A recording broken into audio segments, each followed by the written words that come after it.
kita akan bahas. Huh? Got it. Iya Pak, dipencet got it Iya, aja. Bapak. Ya.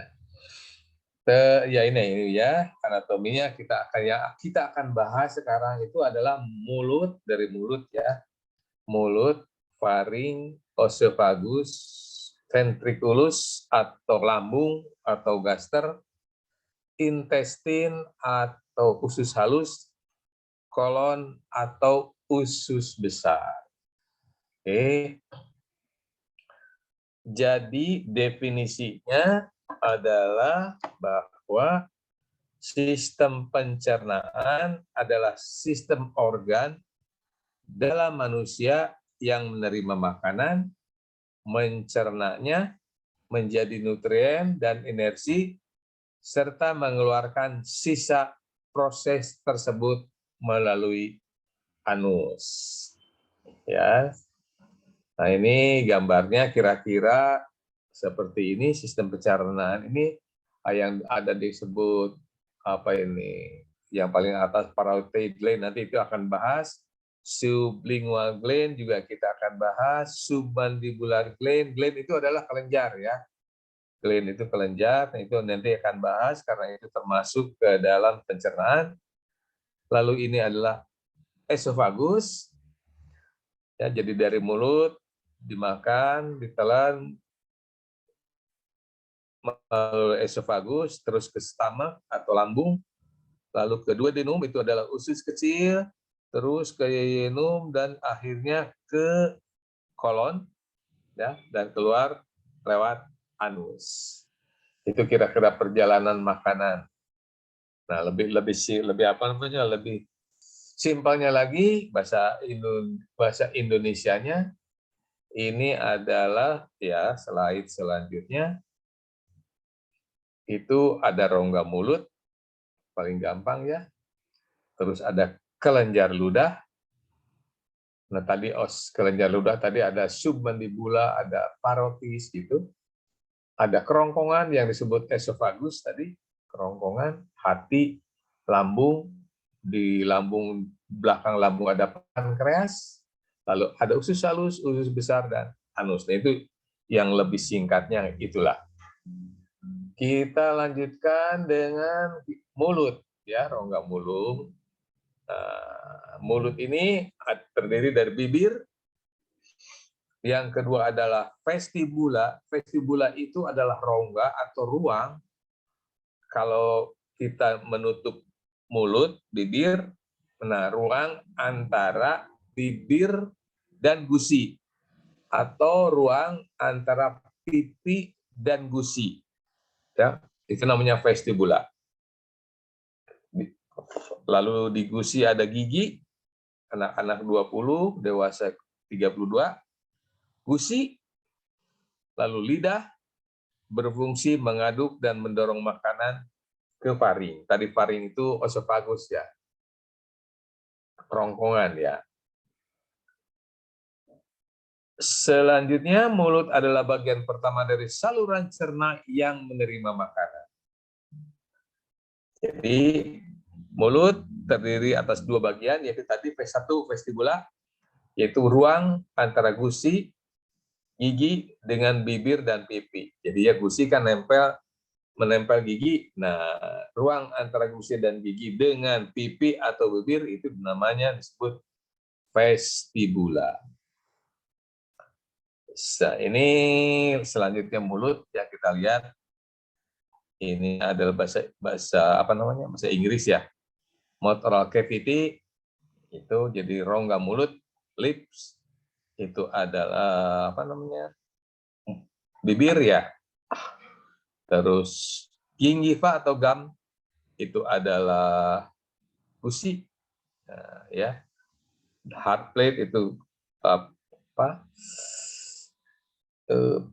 langit-langit keras, hard plate, soft plate, langit-langit lunak.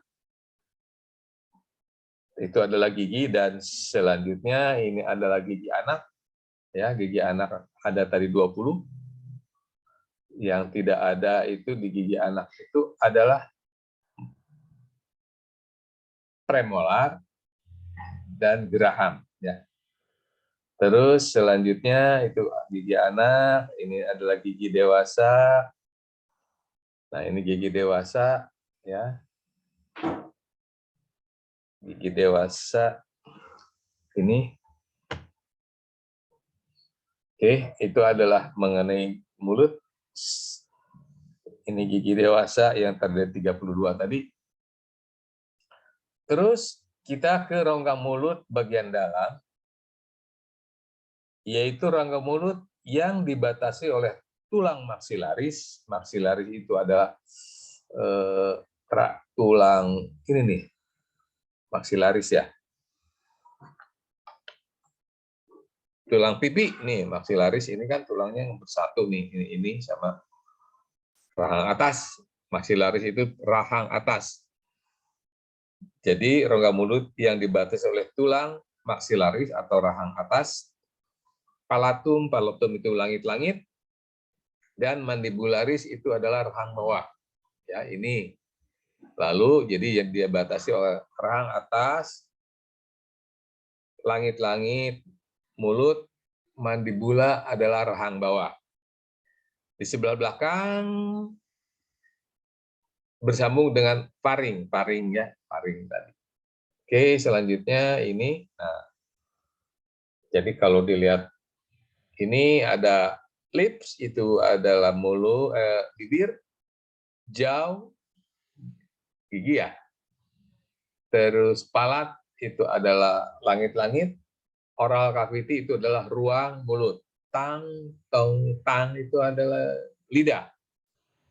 Nah, dari situ berhubungan dengan paring, lalu di situ ada epiglottis, itu adalah klep yang menutup dan membuka untuk menghalangi makanan masuk ke dalam rongga paru-paru. Terus karena rongga paru-paru terakhir ada di depan, sedangkan esophagus ada di belakang. Ada laring, ini opening into paring, artinya opening itu membuka ya ke dalam paring. Terus laring, kalau laring ada di saluran cerna, saluran nafas, esophagus adalah di saluran cerna. Oke. Kita lanjut ke lidah. Lidah terdiri dari 3 bagian, yaitu radik lingua atau pangkal lidah yang ada di belakang, dorsum lingua, punggung lidah yang kita bisa dilihat, dan apex lingua atau ujung lidah. Nah, ini jadi gambarnya ya, lidah ini ada palatin tonsil, palatin tonsil itu adalah amandel kalau kita ya. Amandel itu kelenjar. Terus ada lingual tonsil ya. Jadi lingual tonsil itu adalah lidah yang ada di sekitar amandel. Nah, lidah itu mulai dari circumvalat papil. Itu adalah sirkum lingkaran ya. Palat itu kan tadi langit-langit. Ada lingual tonsil. Lingual tonsil itu kelenjar ya, kelenjar lidah. Kelenjar kayak amandel gitulah. Itu ada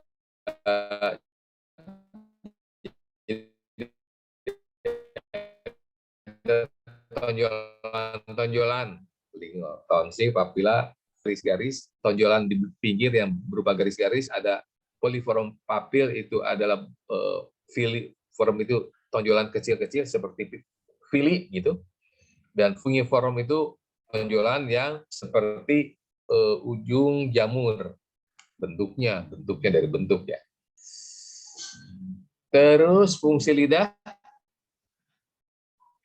adalah mencampur makanan dengan saliva. Saliva itu adalah ludah, menggerakkan makanan saat dikunyah dan akan ditelan.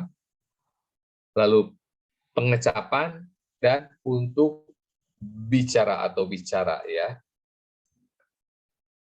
Di lidah Anda indera peraba dan perasa. Peraba itu menentukan panas dingin, bentuk daripada makanan gitu.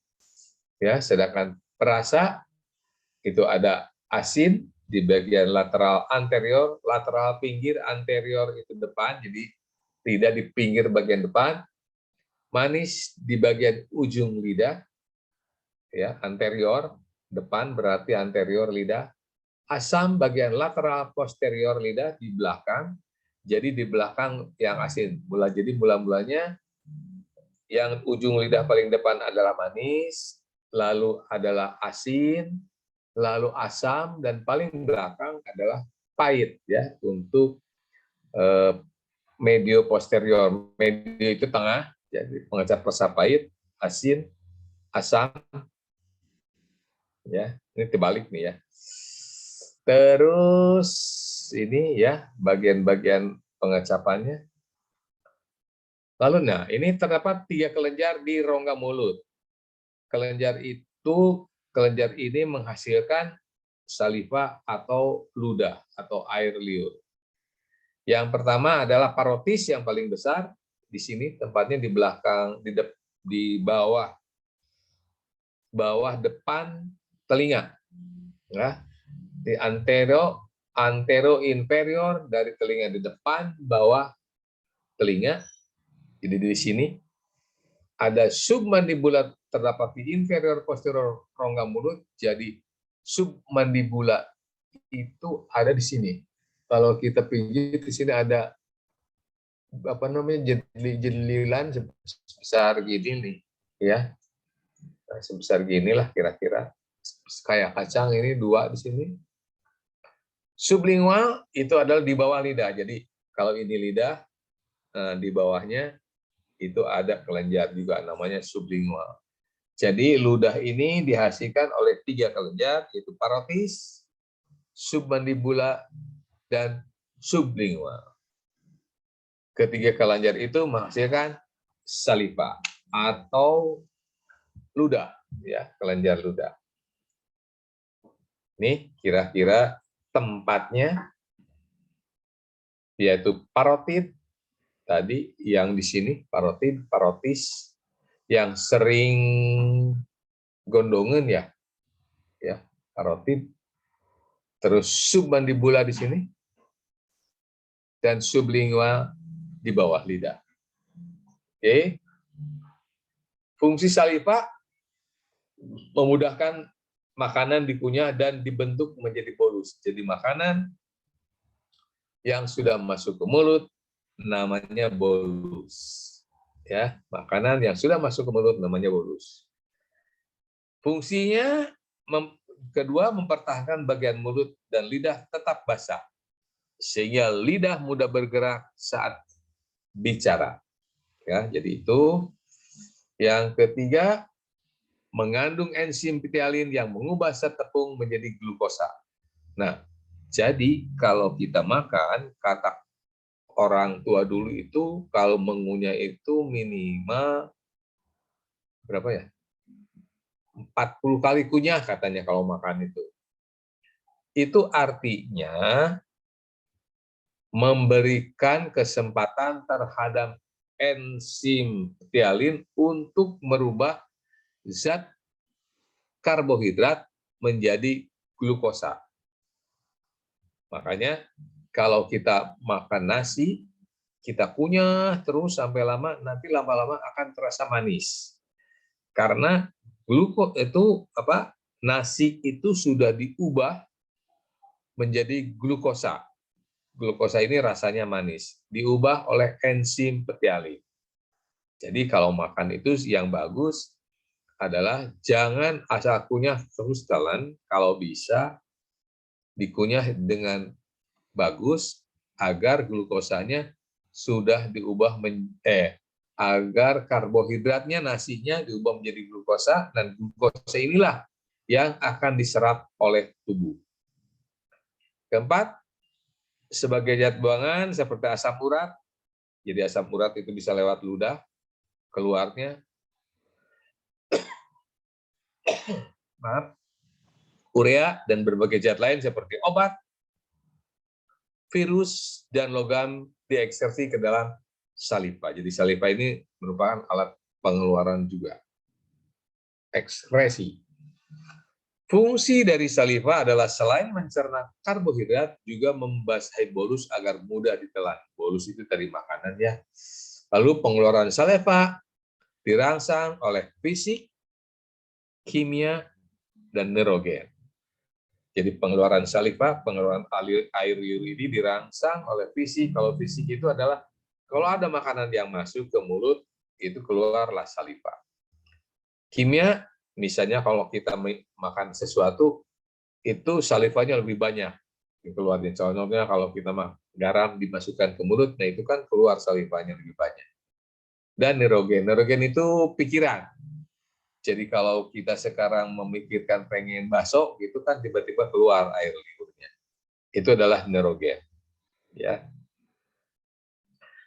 Selanjutnya, sebagai antibakteri, ya nomor 5, dan antibodi yang berfungsi membersihkan rongga oral atau rongga mulut, dan membantu memelihara kesehatan oral, serta mencegah kerusakan gigi. Jadi saliva itu bisa mencegah kerusakan gigi. Jadi aliran saliva dipicu oleh stimulus. Stimulus itu rangsangan. Ya, aliran saliva, jadi keluarnya saliva dari kelenjar parotis tadi di sini, submandibula dan sublingual itu dirangsang atau dipicu oleh rangsang psikis, tadi psikis itu pikiran ya, mekanis adanya makanan yang masuk ke dalam mulut, atau kimiawi, jenis makanan yang bisa menyebabkan pengeluaran saliva lebih banyak. Komposisi saliva terdiri dari air 98%, enzim petialin amilase tadi. Petialin ini terdiri dari amilase yang mengubah karbohidrat menjadi glukosa lalu diserap oleh tubuh. Lalu beberapa jenis ion ada di situ di dalam saliva seperti natrium, klorida, HCO3 dan kalium. Ada sedikit musin atau glikoprotein. Musin itu lendir ya, lendir yang terdiri dari glikoprotein. Gliko itu adalah glukosa, protein itu ya protein. Jadi campuran antara glukosa dan protein membentuk lendir. Makanya suka ada agak kental gitu ya. Musin namanya atau lendir. Nah, itu adalah rongga mulut. Lalu kita menuju ke faring. Faring terdapat 3 bagian tadi ya. Faring ini terdiri 3 bagian. Nasofaring, naso itu adalah hidung, faring. Jadi faring yang berhubungan dengan rongga hidung. Ya, naso itu rongga hidung. Jadi faring yang berhubungan dengan rongga hidung. Orofaring adalah faring yang berhubungan dengan rongga mulut. Oro itu berasal dari oral atau mulut. Dan laringofaring adalah faring yang berhubungan dengan laring di belakangnya. Ya, jadi kalau kita makan, nanti belakangnya ada laringofaring. Nah, makanya kalau kita lagi makan bersin, kan kadang-kadang kita lagi makan mie misalnya, lalu bersin, bisa-bisa mie-nya keluar dari hidung, ya, karena ada hubungan antara faring dan nasofaring. Nah, di sini, di laringofaring ini terdapat tonsil. Tonsil itu tadi adalah kelenjar amandel, ya, banyak mengandung limfosit sebagai pertahanan terhadap infeksi. Jadi di mulut ini ada tonsil tadi atau amandel, ini fungsinya adalah isinya banyak limfosit. Limfosit adalah sel darah putih yang mengandung banyak antibodi. Nah, itu untuk menahan supaya pertahanan terhadap infeksi yang masuk ke dalam mulut. Jadi kalau misalnya kita makan, di situ ada kuman, nah keluar nanti limfosit dan antibodi dari tonsil ini. Selanjutnya, di faring ini terdapat 7 lubang. Ya, jadi di laringofaring ini ada 7 lubang, 2 lubang ke hidung. Jadi dari faring ini ada 2 lubang yang ke hidung, karena tadi nasofaring berhubungan dengan hidung. 2 lubang ke telinga yang melalui tuba eustahi'i. Jadi di laring ini ada dua lubang ke hidung, 2 lubang ke telinga, 1 lubang ke mulut, 1 lubang ke trachea, 1 lubang ke esofagus, ya. Jadi 7. Makanya kalau bayi pilek itu harus segera diobati. Karena kalau pilek berarti ada infeksi di faring ini, ya, di laringofaring ini, nanti kumannya bisa masuk ke 2 lubang tuba eustahiis. Jadi karena bayi itu masih jaraknya masih dekat di faring dengan tuba eustahiis, makanya infeksi dari tenggorokan ini bisa menginfeksi kumannya masuk ke dalam tuba eustahiis, masuk ke telinga. Ya, sehingga kalau dulu sebut penyakitnya itu suka keluar kan nanah dari telinga. Karena itu asal infeksi dari mulut.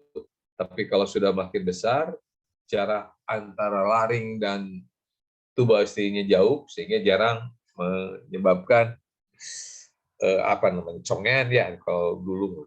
Sekarang mah jarang karena memang sudah tahu kebersihan. Selanjutnya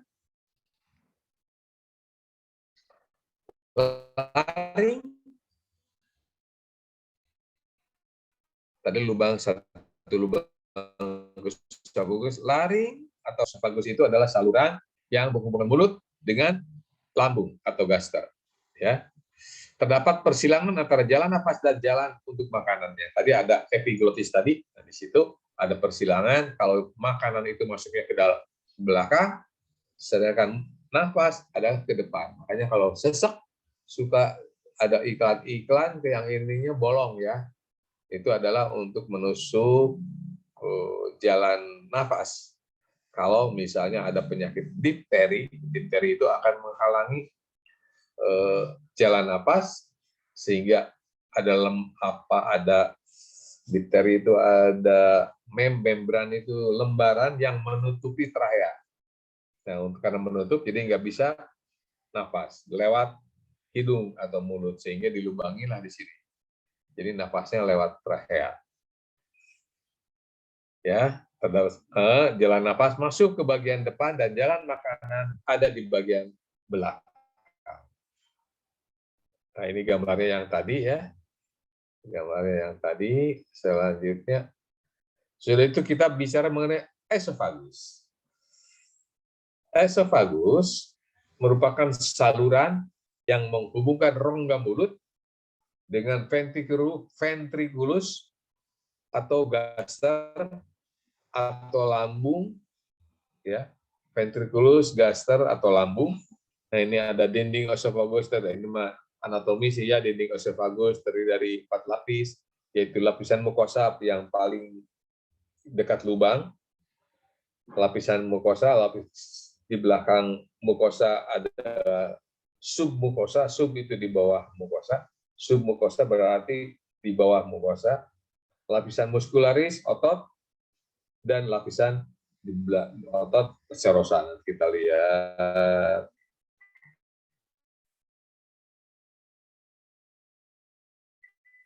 Ya. Nah, ini gambarnya lah. Ya. Yang mukosa itu selanjutnya, slide selanjutnya. Nah, ini lumen itu adalah lubang yang namanya mukosa. Di bawah mukosa ada submukosa, ya, yang ada banyak pembuluh darah itu. Di bawah submukosa adalah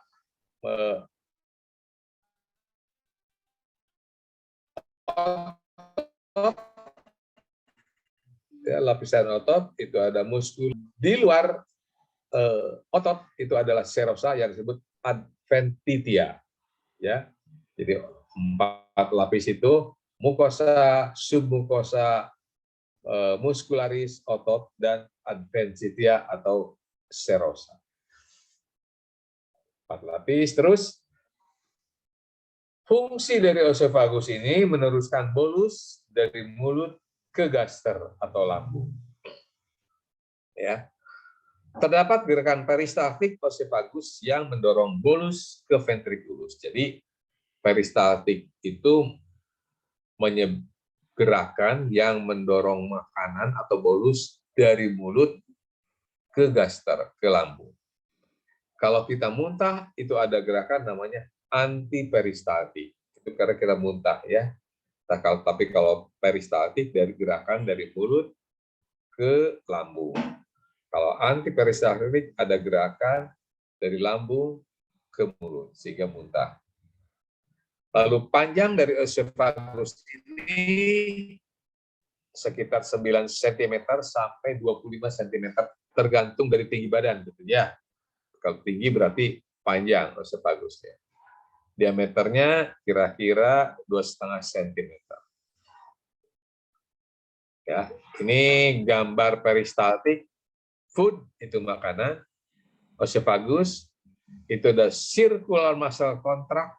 Jadi artinya kalau oesophagus ini, ya ini oesophagus panjang.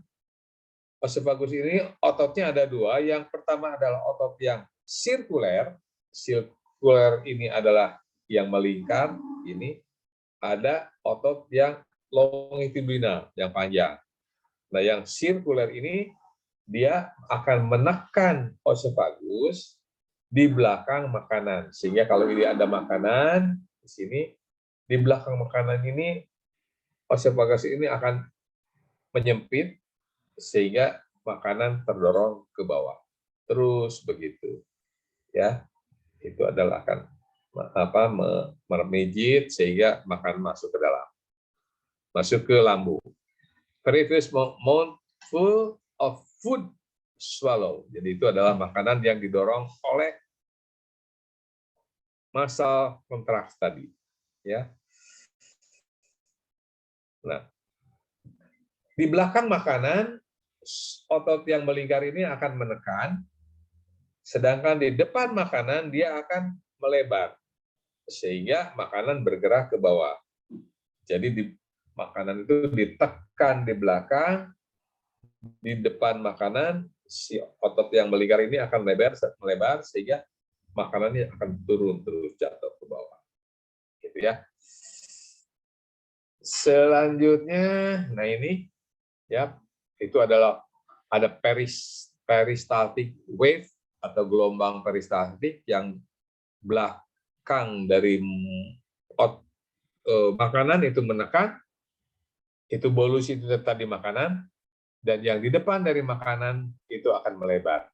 Sehingga makanan terus didorong akan masuk ke dalam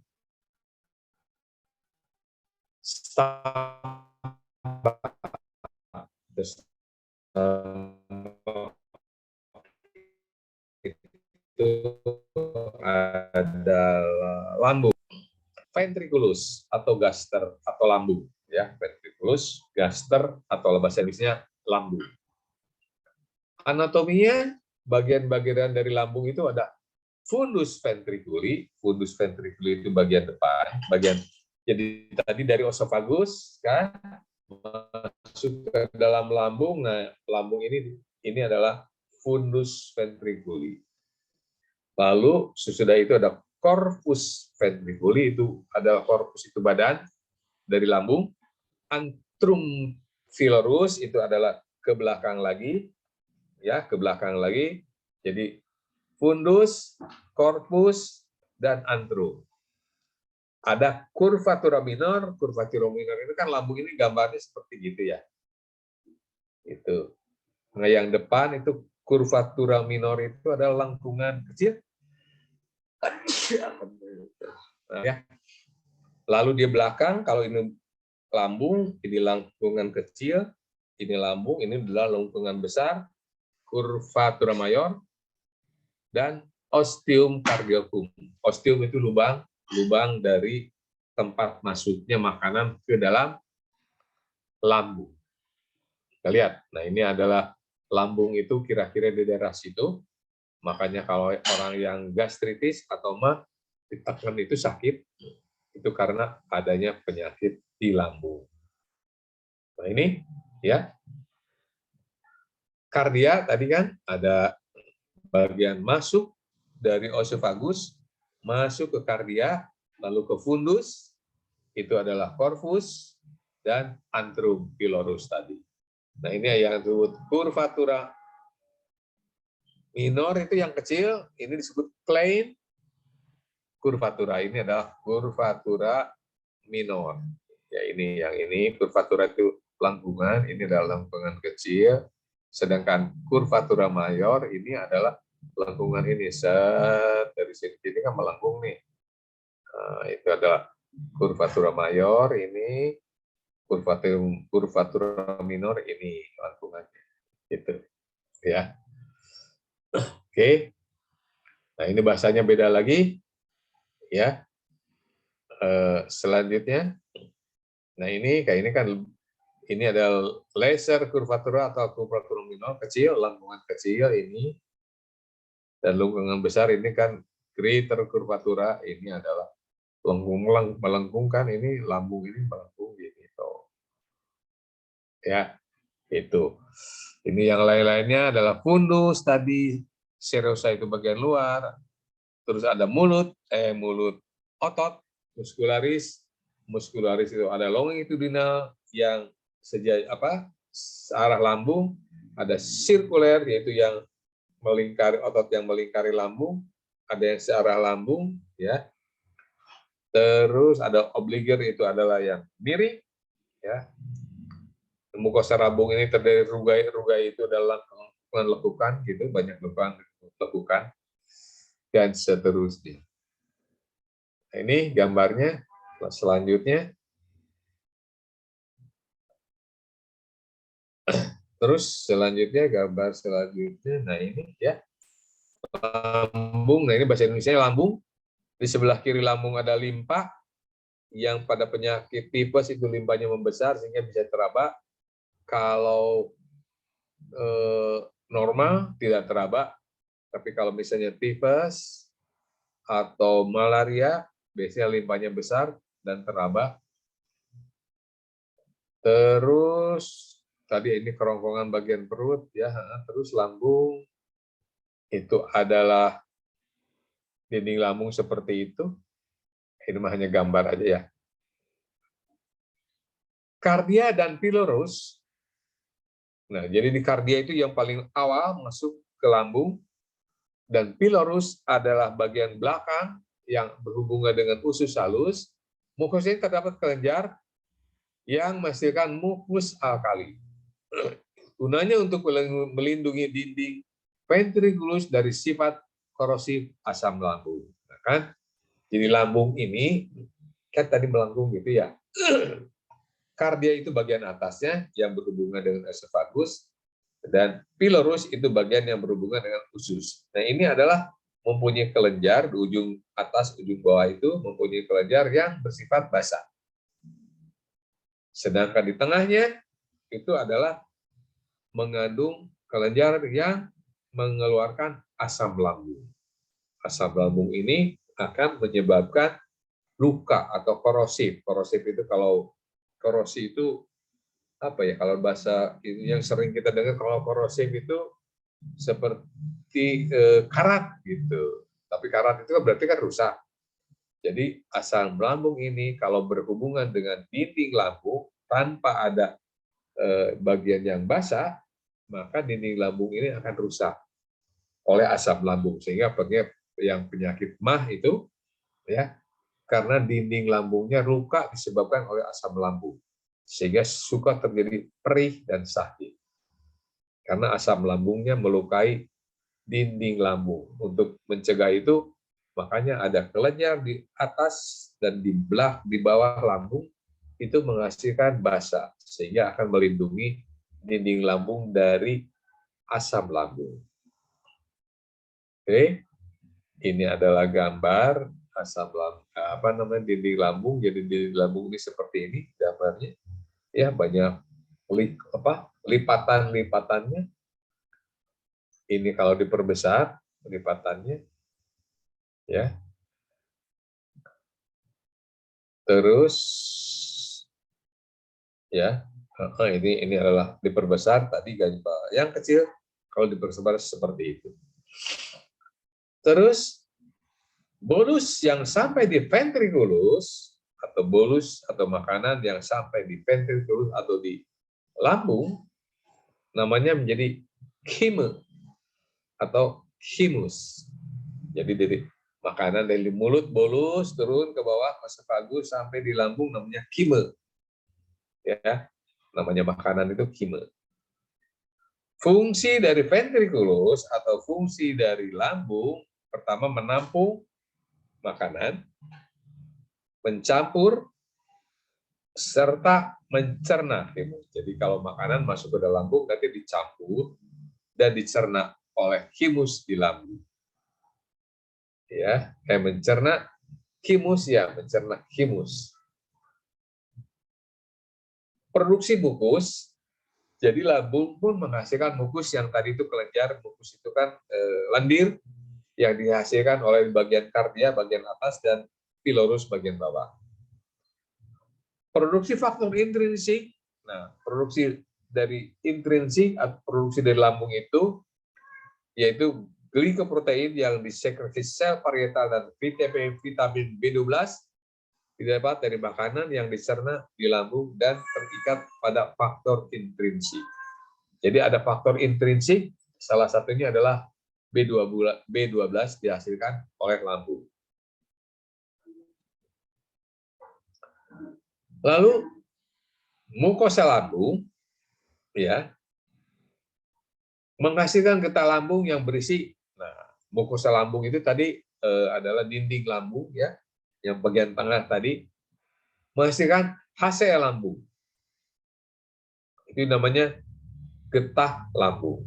HCl lambung, enzim pepsin, enzim renin, enzim lipase, dan kastel. Nah, kelima bahan ini disebut getah lambung. Nah, kalau kita lihat di sini, pepsin itu adalah akan mengubah protein yang kita makan menjadi pepton. Jadi kalau kita makan kan ada karbohidrat, ya kan? Karbohidrat nasi itu dicerna di mulut oleh saliva menjadi glukosa. Di dalam lambung, nah, lemak dan protein di mulut belum dicerna karena tidak ada enzimnya. Baru protein dan lemak dicerna di lambung.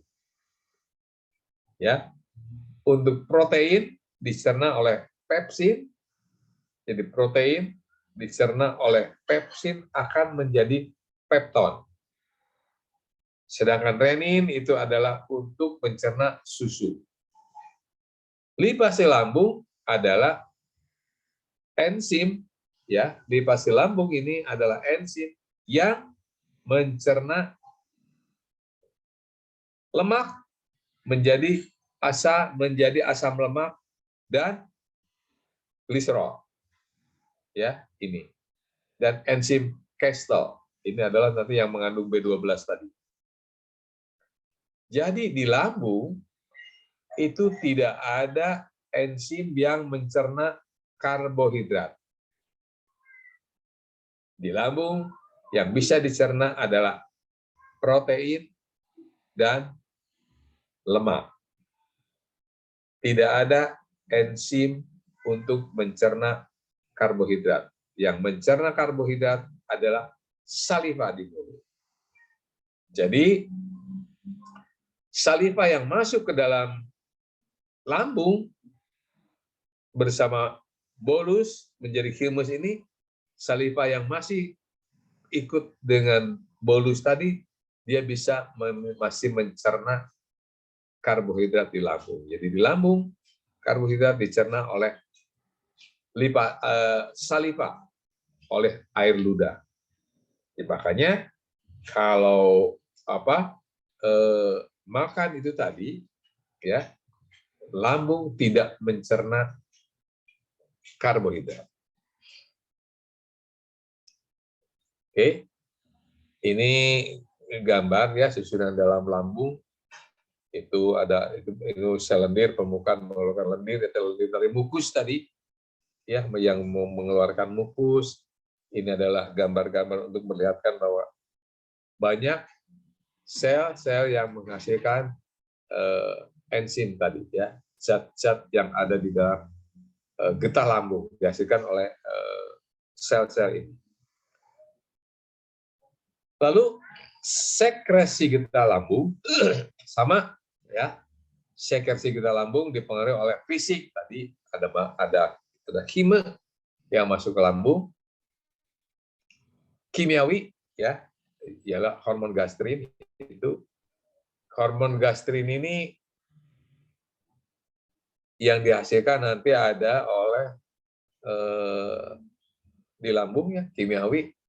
Neurogen itu pikiran, makanya kita kalau lapar suka kerubuk itu perutnya, ya, itu karena ada neurogen. Pengosongan lambung. Nah, sudah kan tadi lambung adalah menampung makanan. Nah, ini harus dikosongkan. Pengosongan lambung dimulai saat terjadi peregangan lambung yang terisi heme. Jadi pengosongan ini terjadi mulai saat lambung diregang oleh heme. Heme itu tadi makanannya, lambung itu meregang. Nah, ini karena dia meregang, lambung ini berusaha untuk mengosongkan isinya. Gitu. Karbohidrat atau nasi ini akan meninggalkan lambung ke usus halus lebih cepat dan diikuti oleh protein. Kenapa nasi karbohidrat lebih cepat masuk ke dalam usus atau lebih cepat keluar dari lambung? Karena di lambung tidak ada enzim yang bisa mencerna karbohidrat. Makanya karbohidrat lebih duluan masuk ke usus. Lalu protein dan lemak tetap dalam lambung selama 3-6 jam. Jadi kalau misalnya kita makan banyak lemak, banyak gorengan-gorengan, itu lemaknya akan tertahan di lambung 3-6 jam. Itu adalah lambung. Selanjutnya adalah intestin, yang sering disebut usus halus atau sering disebut usus 12 jari. Maksudnya 12 jari itu mungkin panjangnya itu 12 jengkal gitu. 1, ya, 2, 1, 2, 3, terus 12 jengkal.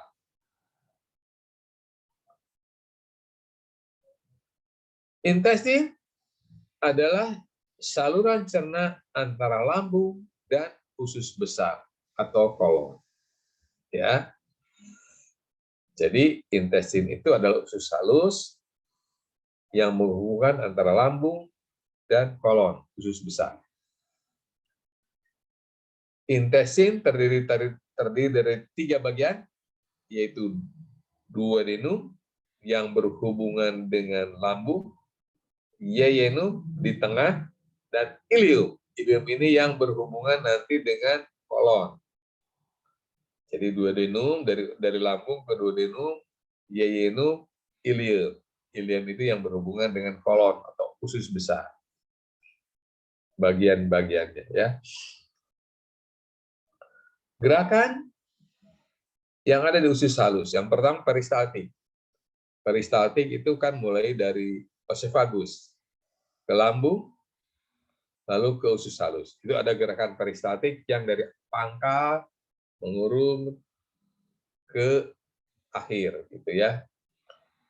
Dari anterior ke distal. Yang kedua adalah pergerakan segmental. Segmental itu kalau ini usus panjang gitu, panjang, dia ada gerakan yang menyebabkan usus itu bersegmen-segmen. Segmen itu bagian. Jadi artinya kalau usus ini panjang, nanti akan, kalau ini sepanjang misalnya, ujung ini dia akan menyempit, ini juga akan menyempit.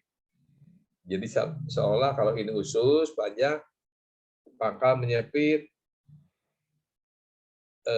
ujung menyempit. Tapi bukan dari pangkal usus sampai akhir usus, bukan. Jadi mungkin segmen ini bersegmen-segmen, nanti ususnya mungkin dalam 10 cm ada segmental gitu. Ya, gitu. Usus itu kan bergerak itu. Gunanya adalah untuk mencampur makanan. Kalau ini ada usus, diperas tiba-tiba, akan makanan yang dari peras ini akan masuk ke sini, ke usus yang tidak diserap, yang ini juga akan masuk ke ini, sehingga tercampur. Ya, itu segmental, bersegmen-segmen, berpotong-potong gitu. Yang ketiga pendulum. Pendulum itu mengayun gitu ya. Jadi usus ini selain segmental juga dia mengayun gitu, si usus halus itu. Ini gambarnya ya. Small intestine, small itu kecil kan, intestine. Intestine itu usus halus, terdiri dari duodenum, yeyunum, ileum. Ya, duodenum yang pangkal, yeyunum yang di tengah, ileum yang akhir dari usus halus. Nah, ini bahasa Indonesianya usus kecil, ya, duodenum, terus usus kecil. Ini adalah untuk melihatkan dari usus kecil ini, dari yeyunum ini masuk ke sekum, terus kolon menaik, kolon melintang, usus besar menurun, lalu ke kolon sigmoid, dan ke rektum. Ini sama struktur intestin atau intestin usus kecil terdiri dari 4 lapisan. Mukosa adalah kulit yang seperti inilah, seperti esophagus persis ya. Mukosa, ada submukosa, ada muskulus, otot. Otot itu ada yang sirkuler, yang melingkar,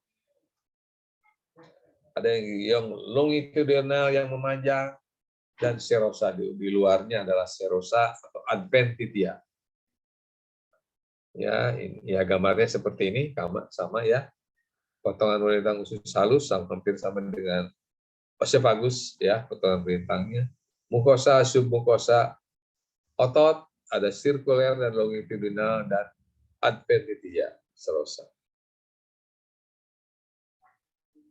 Nah, ini. Terus selanjutnya ada gambar juga ya, ini simpatetik input, ini gambar lah, gambar apa lebih detail gitulah ceritanya ya. Terus selanjutnya pada mukosa itu adalah yang bagian dalam, terdapat valvula convergence atau villi. Villi tahu kan gambarnya, yang villi itu ada kelenjar di situ di usus itu ya, yang namanya Lieberkühn, dan kelenjar soliter dan kelenjar Peyeri. Itu nama-namanya kelenjar ya. Ada Lieberkühn, kelenjar soliter, dan Peyeri. Kesemuanya itu menghasilkan sucus entericus atau getah usus. Jadi kelenjar-kelenjar yang ada di usus itu menghasilkan getah usus. Ya. Jadi di lambung ada getah lambung, ya kan? Di usus ada getah usus.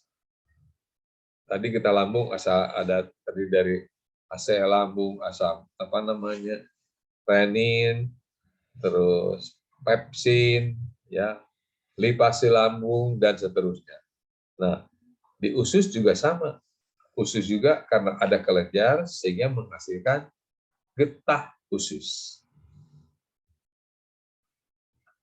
Ini adalah gambar usus villi ya, villi itu tonjolan-tonjolan mukosa ya. Nah, di situ ada di bawah pili itu nanti ada submukosa. Kalau yang kiri kanan sampai atas itu adalah skema. Kalau dari mikroskop, pili ini seperti yang paling kanan bawah. Itu dilihat kalau nanti Anda belajar apa ya, tingkat 2 gitu, kalau tingkat 3 belajar PA, patologi anatomi, histologi, nanti ada histologi sama pelajari histologi bersama Pak Dani ya. Ini adalah gambarannya ya. Nah, yang penting di sini di usus itu ada di submukosa, kita lihatnya ada mukosa. Kita lihat di paling kanan aja. Mukosa, ada submukosa, ada muskulus, otot kan, serosa. Itu kan sama dengan tadi di oesophagus ya. Dilihat kita di bagian submukosa yang bagian biru muda ya, itu mukosa kan bagian atas, di bawahnya ada submukosa. Nah, di submukosa itu kita lihat ada pembuluh yang warnanya hijau ya, itu adalah ini kita lihat submukosa ini yang hijau, yang biru muda. Di sini ada, ini adalah lymphatic vessel. Ini adalah saluran limfe. Ada saluran limfe, ada saluran vena yang biru ini venule, dan arteriol, ada arteri. Ya. Nah, asam lemak itu diserap dan masuk ke dalam saluran limfe. Ya, jadi lemak itu masuk ke dalam lymphatic vessel atau saluran limfe, sedangkan protein dan karbohidrat masuk melalui pembuluh darah, venula. Ya, ini. Jadi kalau sudah dicerna makanan itu kan, kita makanan hanya ada 3 jenis nih, karbohidrat, protein, lemak. Karbohidrat dan protein akan masuk melalui pembuluh darah, sedangkan lemak hanya masuk melalui pembuluh limfe di dalam usus. Jadi sudah beda, tidak bercampur. Nanti akan bercampur di dalam darah. Kalau dalam waktu diserap, lemak masuk ke dalam pembuluh limfe, sedangkan karbohidrat dan protein masuk melalui pembuluh darah. Oke, selanjutnya ini pada submukosa terdapat plexus Meissner yang merupakan kumpulan saraf. Nah, kita kan kalau sakit perut atau kolik, kita suka sakit karena di situ ada jaringan saraf. Kita jarang sakit di oesophagus ya. Tapi kalau di usus ada jaringan saraf sehingga kita sering sakit. Kelenjar Branner yang melindungi mukosa ya, ada kelenjar Branner, nanti kan dari lambung itu bersifat asam karena ada asam lambung. Nah, kalau bersifat asam, si kimus ini akan merusak dinding usus. Makanya ada kelenjar Branner yang melindungi mukosa ini sifatnya basah. Ini adalah gambar pili ya dari Jayenu. Ini dilihat di mikroskop cahaya. Nah, Anda juga akan belajar histologi nanti, ini bisa melihat ini. Lalu kelenjar Lieberkühn, kelenjar soliter, dan kelenjar Peri, dan kelenjar Branner menghasilkan sulcus entericus atau getah lambung tadi ya. Nah, getah lambung itu terdiri dari enzim erepsin yang memecah polipeptida menjadi asam amino. kita lihat tadi di usus, di mana di lambung ada pepsin. Pepsin itu akan mencerna protein menjadi pepton. Ya. Nah, pepton ini akan dicerna ya oleh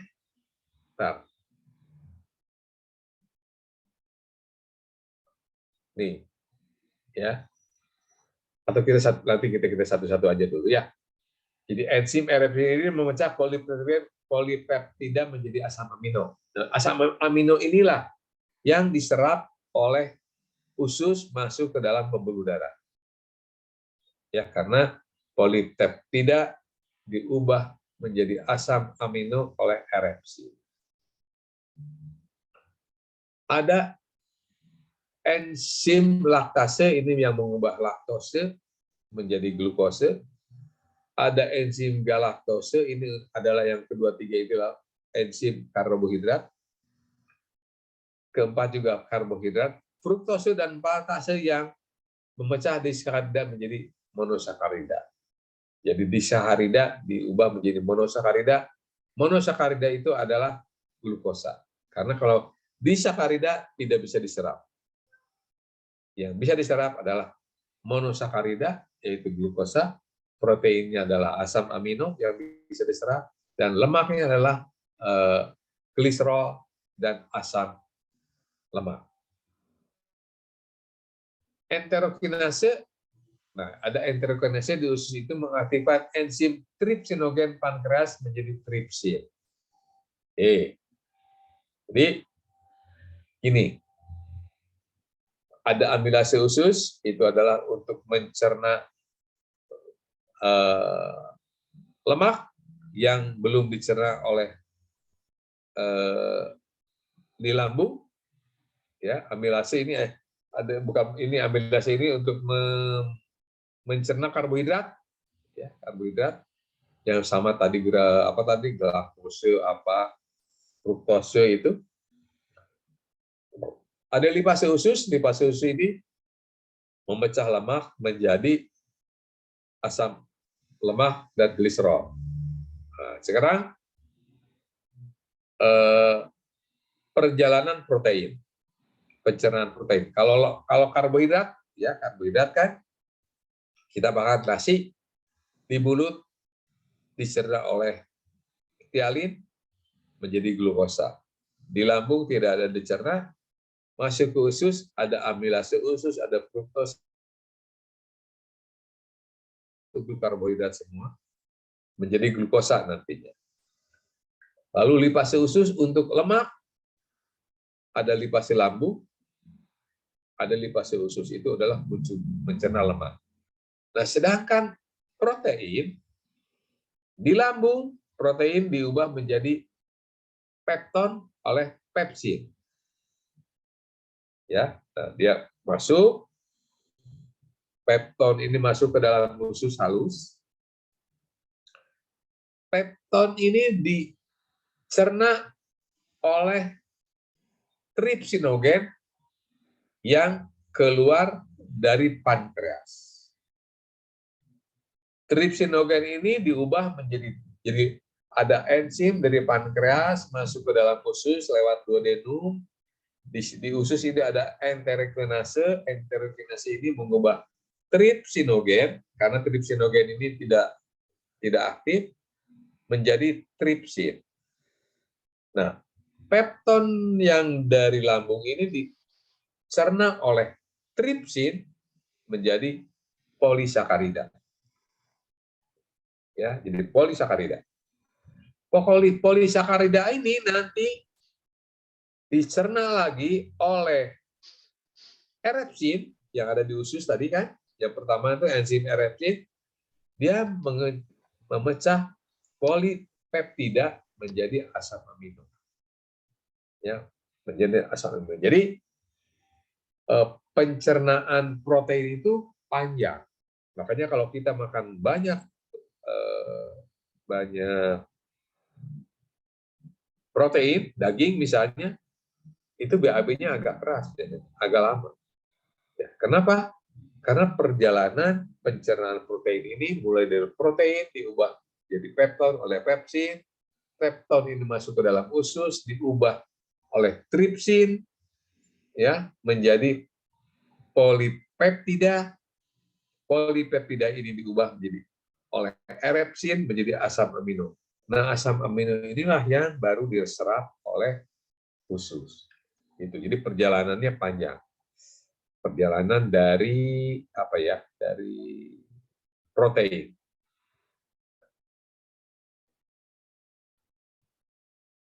Oke. Di ampula pteroduodenum bermuara dua saluran. Jadi di duodenum ini kan dari lambung ke duodenum, dan di duodenum ini ada saluran empedu yang datangnya dari liver, dari hati, dan saluran pankreas. Pankreas itu adalah yang menghasilkan tripsin tadi. Tripsinogen, dihasilkan tripsinogen masuk ke dalam usus, diubah ya menjadi tripsin. Nah, jadi sekarang saluran empedu. Empedu ini buat apa?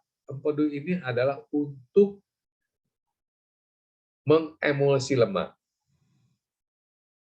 Karena lemak ini kalau tidak dikecil-kecilkan, tidak diemulsikan, itu akan susah dicerna oleh amilase usus tadi, oleh lipase usus tadi. Ya, jadi fungsi empedu adalah untuk mengemulsi lemak. Emulsi itu gini, kalau kita masukkan di dalam tabung reaksi, kita masukkan air dan minyak goreng, ya minyak itu kita kocok, tetap akan terpisah. Ya lama-lama tetap terpisah, airnya di bawah, lemaknya atau minyaknya di atas. Nah emulsi itu apa? Emulsi itu adalah agar nanti si lemak ini, si minyak ini bercampur dengan air. Nah, kita gimana caranya? Kita kasih biasanya sabun. Ya. Ntar sebentar ada telepon ya. Ini ada orang yang sakit.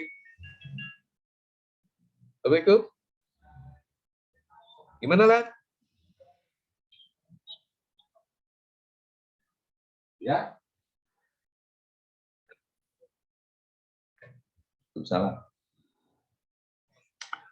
Maaf ya, karena ini ada konsultasi yang sakit, jadi terganggu sedikit sebentar. Oke, tadi empedu ya, adalah fungsinya adalah untuk mengemulsi lemak agar lemak mudah diserap, gitu, akan mudah dicerna oleh lipase usus tadi. Ya, kalau tidak dijadikan empedu, lipase usus akan susah mencerna lemak. Selanjutnya, ini adalah gambar tadi, ya. Selanjutnya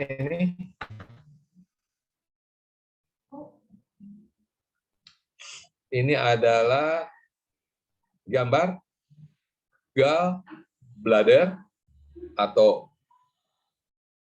kantung empedu, ya kantung empedu, terus masuk ke dalam usus halus duodenum ini yang disebut ampula pteridis tadi. Itu adalah gallbladder itu dalam empedu, jadi cairan empedu akan masuk ke dalam usus, dan dari pankreas itu adalah pancreatic duct. Duct itu adalah ductus atau saluran. Jadi saluran empedu dan saluran dari pankreas bergabung masuk ke dalam usus halus atau duodenum. Ya. Tuh. Terus selanjutnya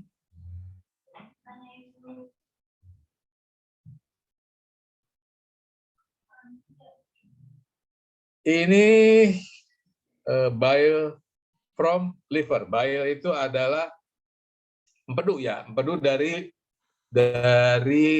hati ya, itu gambaran empedu dari hati. Itu ada yang masuk ke kantung empedu, bile from gallbladder. Gallbladder itu adalah kantung empedu. Jadi empedu ini ada yang dibuatnya empedu itu di liver, terus ada yang disimpan di kantung empedu, ada yang masuk langsung ke duodenum of small intestine. Ya, itu ada gambar apa namanya? Ini ada apa namanya? Panah putih ya. Ini adalah bile from liver, jadi adalah empedu dari liver, ini liver masuk ke dalam saluran empedu. Ada empedu yang dari kantung empedu, gallbladder, bile from gallbladder. Bile itu adalah empedu masuk ke dalam usus halus ini, duodenum, melalui saluran common bile duct. Common bile duct itu dia saluran yang menampung empedu dari liver dan dari liver atau dari hati dan dari kantung empedu masuk ke dalam usus. Sedangkan ini pankreas, dia akan menghasilkan, mensekresikan atau mengeluarkan trypsinogen ini melalui saluran pankreas ke sini. Jadi bergabung keluar sama bareng-bareng dengan empedu. Ya. Itu kira-kira.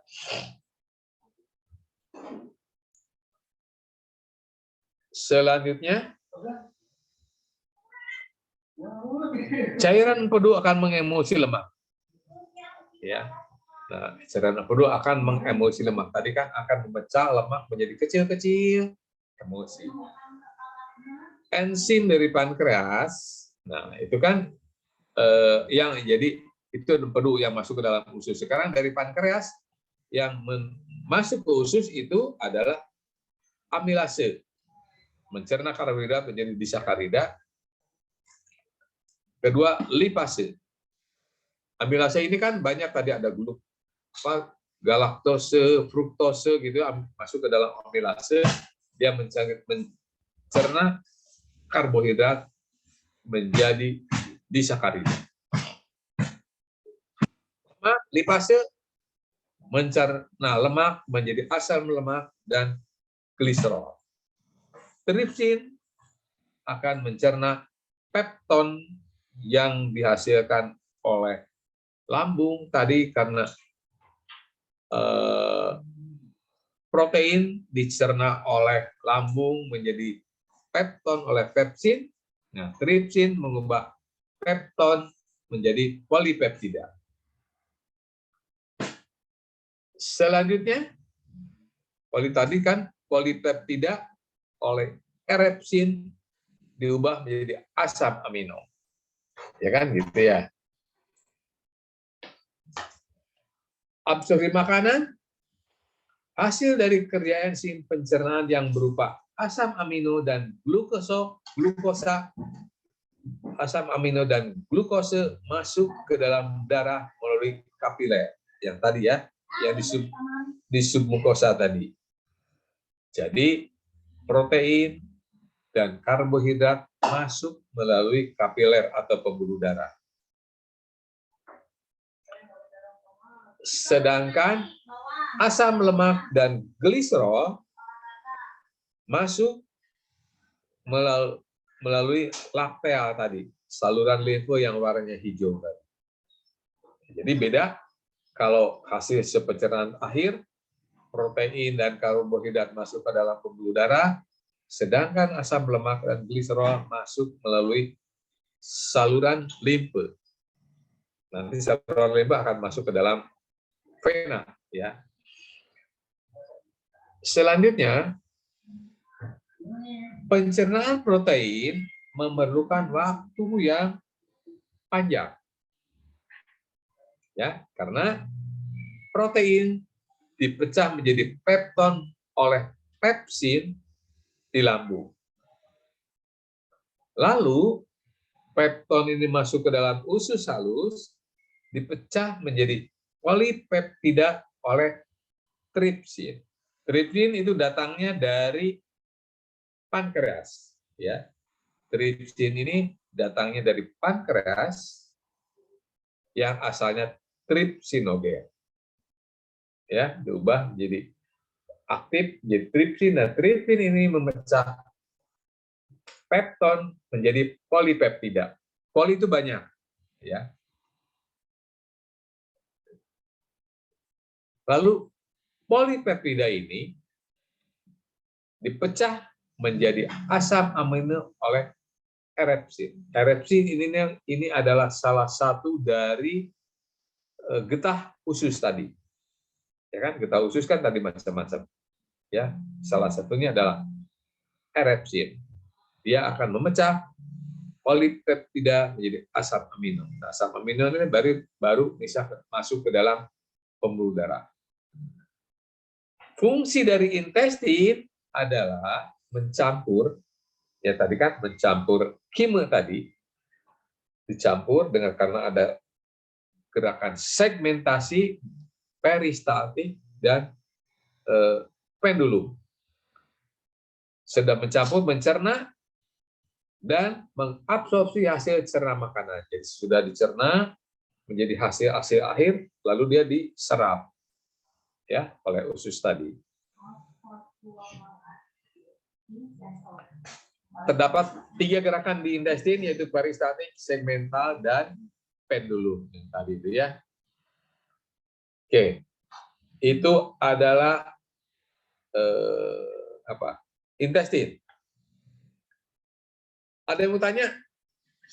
Barangkali males Bapak namanya mau coba ya bicara terus. Sekarang izin bertanya, Pak. Ya? Izin bertanya. Oh, silakan. Pak, kalau amandel itu kan tadi kayak ada pertahanan apa sih? Ya, pertahanan tubuh ya. Ya, ada pertahanan tubuh. Tapi bisa juga jadi penyakit itu kenapa ya, Pak? Jadi gini, kalau kita lihat ya, tubuh kita ini, artinya tubuh di dalam ini dijaga betul-betul. Dari mulut dijaga oleh amandel tadi ya. Amandel apa tadi? Ya amandel ya tadi ya. Apa namanya? Lupa. Tonsil, Pak. Tonsil ya. Tonsil. Dijaga oleh tonsil. Tonsil isinya kebanyakan itu terdiri dari kelenjar limfe namanya. Ya, kelenjar limfe yang tadi itu pembuluh limfe. Kelenjar ini bukan pembuluh limfe, tonsil ini satu kelenjar limfe mengandung banyak limfosit. Limfosit itu adalah sel darah putih. Jadi banyak leukosit lah. Di tonsil itu banyak leukosit. Leukosit itu adalah sel darah putih. Sel darah putih itu fungsinya adalah untuk menghancurkan kuman-kuman salah satunya ya. Nah sekarang pertanyaannya tadi adalah kenapa kok bisa sakit gitu ya tonsil itu. Nah ini karena tadi kuman ini tonsil ini banyak mengandung leukosit yang fungsinya adalah menghancurkan kuman, tetapi ada kuman-kuman yang tahan terhadap leukosit tadi. Sehingga kalau perang atau bertempur, kalahlah si limfosit ini. Maka si kuman itu bersaranglah di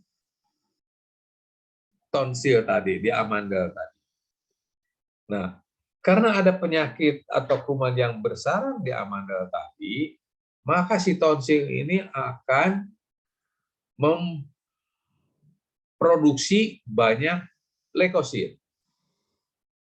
Karena banyak produksi leukosit, salah satunya limfosit, maka si tonsilnya ini menjadi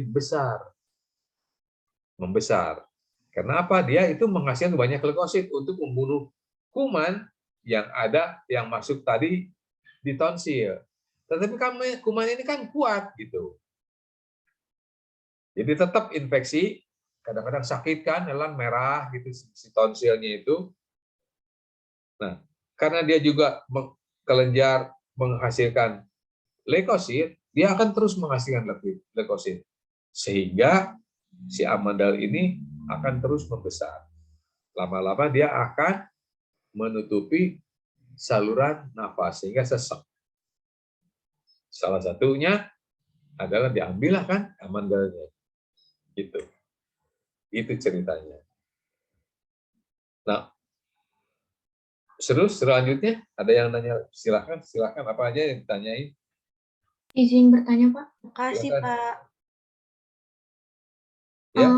Ya, izin bertanya, kalau di lambung itu kan dibutuhkan vitamin B12 ya, Pak? Ya. Sedangkan kan vitamin tidak disekresi oleh tubuh ya, Pak. Apa yang terjadi kalau vitamin B12-nya kekurangan gitu, Pak? Apa yang terjadi pada lambungnya? Oke. Jadi sekarang gini, vitamin B12 itu memang salah satunya dihasilkan oleh lambung. Pencernaannya B12-nya dihasilkan oleh lambung. Ya. Kalau misalnya kekurangan B12, itu akan menyebabkan ke tubuh, menyebabkan anemi, kekurangan darah merah. Ya. Makanya jadi B12 ini diolah katakanlah oleh lambung tadi karena ada enzim kastal tadi, intrinsik tadi. Ya. Nah, itu adalah mengolah B12. Sehingga pada orang-orang yang lambungnya diambil karena kanker misalnya, ya lambungnya diambil lalu diganti oleh kantong apa gitu ya, sering terjadi kekurangan B12. Karena meskipun dimakan B12-nya, tapi tidak bisa dicerna karena enzim kastalnya lambungnya hilang. Jadi tetap biar makan B12, sering kekurangan B12 gitu. Kekurangan B12 menyebabkan anemi. Anemi itu adalah kekurangan sel darah merah dan bentuknya biasanya kalau kekurangan zat besi itu eritrositnya kecil-kecil, ukurannya, diameternya, tapi kalau kekurangan B12 biasanya eritrositnya besar-besar ukurannya. Ya, gitu. Oke, ada lagi? Terima kasih, Pak. Sama-sama.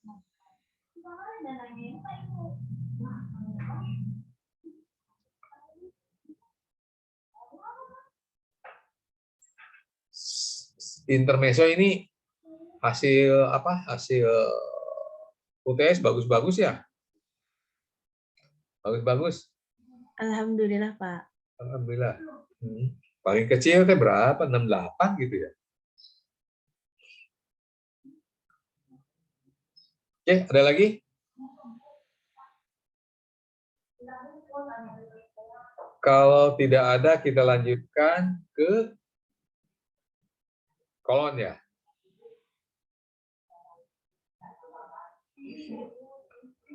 Kolon atau usus besar. Nah, ini ya gambarnya kolon gitu ya, gambarkan kolon itu yang warnanya lebih tua ya. Nah, kolon ini dimulai dari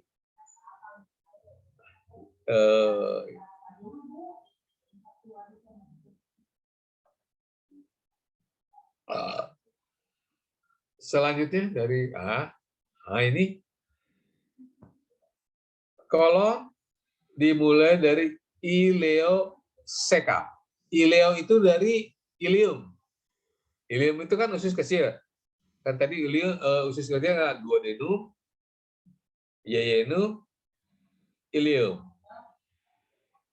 Nah, dimulai dari ileocecal. Ilium ini akan masuk ke dalam usus besar, ke dalam kolon. Tempatnya di ileocecal ini. Ya.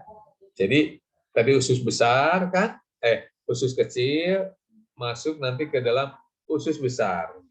Nah, masuknya usus besar, usus kecil ke usus besar itu, di usus besar itu namanya ileocecal.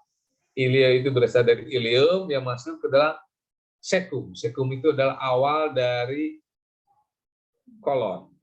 Namanya sekum. Ya. Sampai anus panjangnya sekitar 1,5 meter, diameternya 5 sampai 6 cm. Jadi karena ini besar, karena diameternya besar, kalau usus kecil kan tadi cuma 2,5 cm ya. Nah, ini disebut usus besar karena besar memang ukurannya.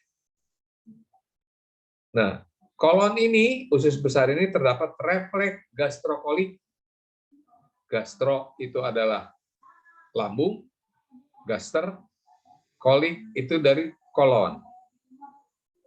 Ada efek gastrokolik, maksudnya bila ada makan masuk ke dalam gaster yang kosong, maka akan terjadi reaksi peristaltik dari kolon. Jadi, kalau ada makanan masuk ke gaster yang kosong, maka akan kolon akan terjadi peristaltik. Itu namanya refleks gastro dari gaster kolik kolon. Makanya sesering orang kalau BAB itu pada pagi hari. Kenapa? Karena gaster lambung itu kan sudah tidur kan kosong tuh. Lalu masuk makanan atau minum misalnya, ada masuk makanan, maka terjadilah peristaltik di kolon. Makanya terjadi BAB. Ya, keterangannya seperti itu. Selanjutnya, kolon terdiri dari sekum, tadi kan makanya ileosekal, ileo dari ileum, sekum, sekal dari sekum. Jadi pangkal dari kolon itu adalah sekum namanya. Di situ terdapat apendik atau usus buntu. Ya, di sekum. Dari sekum ada kolon ascendent. Kolon ascendent itu yang naik ke atas, itu memang naik ke atas ya. Lalu kolon transversum mendatar, lalu dari mendatar kolon descendent turun, ya kolon yang turun, lalu sigmoid seperti S itu, rektum di ujung dari kolon, lalu anus. Anus itu lubang pengeluaran. Nah, ini gambarnya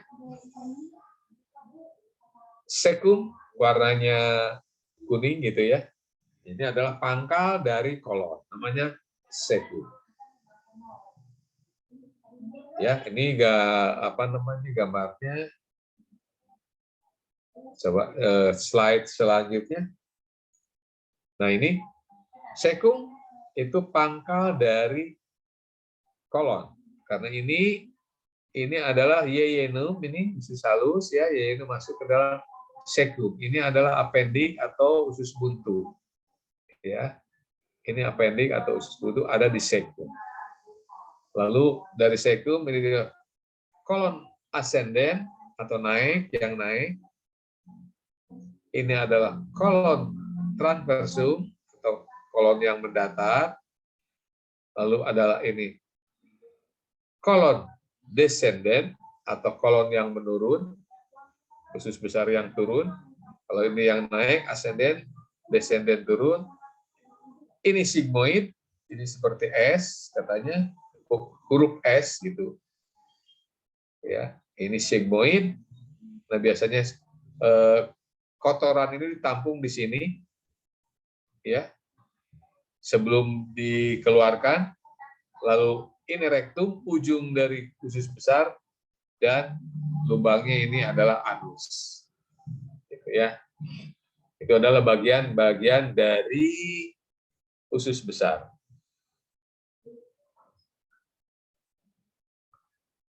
Selanjutnya ini juga sama ya.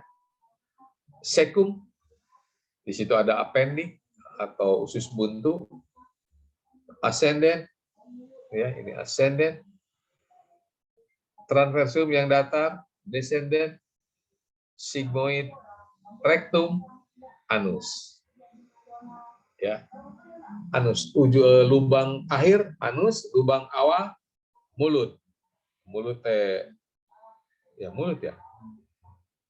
Jadi cerna itu awal anus, awal mulut, akhir anus.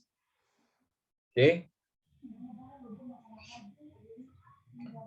Fungsi dari kolon adalah absorpsi air dan elektrolit sampai 80%. Makanya kalau BAB-nya 2 hari sekali gitu ya, itu pasti kotorannya keras, fesesnya keras. Kenapa? Karena airnya diabsorpsi oleh kolon tadi. Ya, absorpsi air dan elektrolit 80-90% dari makanan. Jadi dari intestin masuk ke dalam kolon berupa cairan, dan di situ diseraplah airnya saja, ya, sehingga mengubah cairan menjadi massa. Lalu tempat tinggal sejumlah bakteri koli. Lalu mampu mencerna sejumlah kecil selulose dan memproduksi sedikit kalori nutrien bagi tubuh. Makanya kalau misalnya di dalam air ada bakteri koli, itu dipastikan bahwa itu tercemar oleh feses. Karena kita di kolon itu ada bakteri koli. Ya. Selanjutnya memproduksi vitamin K, riboflavin. Riboflavin itu kan vitamin berapa? B6 ya. Serta tiamin, B1 serta berbagai gas. Ya. Selanjutnya ini ya, memproduksi vitamin K, riboflavin dan tiamin serta berbagai gas, penyiapan selulose yang berupa hidrat arang tadi karbohidrat ya, dalam tubuh buah-buahan dan sayuran. Yang kelima adalah defikasi. Defikasi itu pengeluaran kotoran dari anus ya. Selanjutnya, defikasi adalah proses keluarnya feses dari anus. Itu namanya defikasi. Defikasi sebagian merupakan refleks, sebagian lagi merupakan aktivitas volunter, yaitu dengan mengejan terjadi kontraksi diafragma dan otot abdominal dapat meningkatkan tekanan intraabdominal. Jadi sebagian karena refleks ya, defikasi itu, karena sebagian lagi karena volunter, dengan mengejar maka keluarlah kotoran. Tapi kalau pun tidak, misalnya pada orang yang sakit penyakit ambeien, kan nggak boleh mengedar, biarin aja keluar sendiri. Itu karena refleks ya, ada peristaltik keluar sendiri.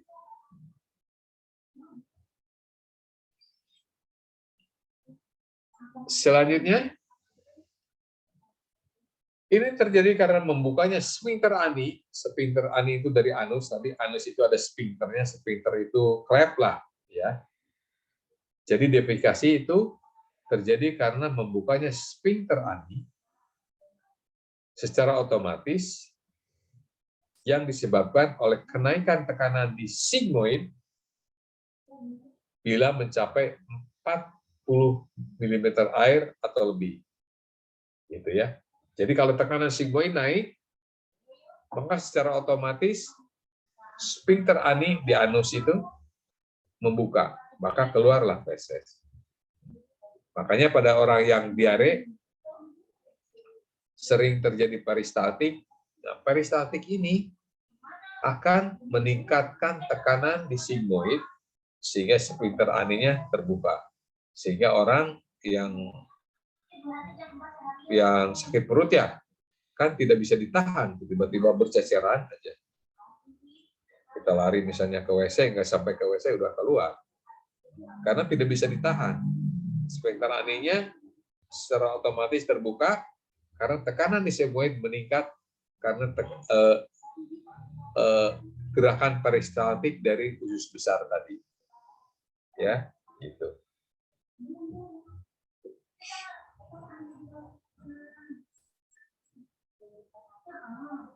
Itu selanjutnya udah.